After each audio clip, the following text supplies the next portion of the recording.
Kwazothi ngo-79 ndaqala ukuya kongena kwiibhoti phaa phakathi olwandle ngaphansi kwabamhlophe. Phaya ndandingajonganga ukurhola imali, ndandijonge ukwazi umsebenzi ukuthi ke ngenye imini ndawuze nam ndiwenze lo msebenzi. Ndiziva ngoku sendiqalile ngoku ndizisebenza, ndiziva ndonwabile kakhulu.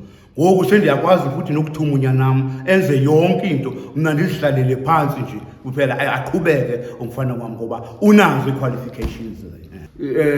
Ukuthi sendiyazibona ke ngokuba sele sendikhulile, ndaqonda uba mandifake abantwana bam kuba andiyithandi le nto iphele, le nto yale fishing, funeke iloko iqhubekile. So omnye oyintombazane yena ndiye ndamfaka kwicala le-fishing chops.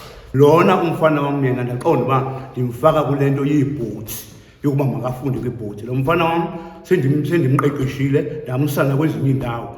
Unaso isikipha sithikithi owasithola ngo-2012 kanjena, ethola certificate. Abe ndaphinda ndamsa futhi kwenye indawo wakwenza i-short range. Leso sikhathi ngingakabi accreditation mna, ndamenzisa itheory i-practicals iminyaka, ndamsa kwaba ke abazomtisha ngetheory.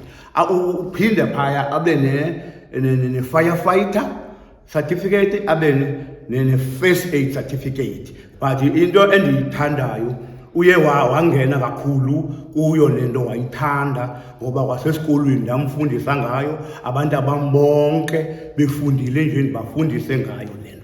Andifuni ukuthi mayiphele, and ndiyayifuna le nto yokuba mayingene ebantwini, le nto yale fishing.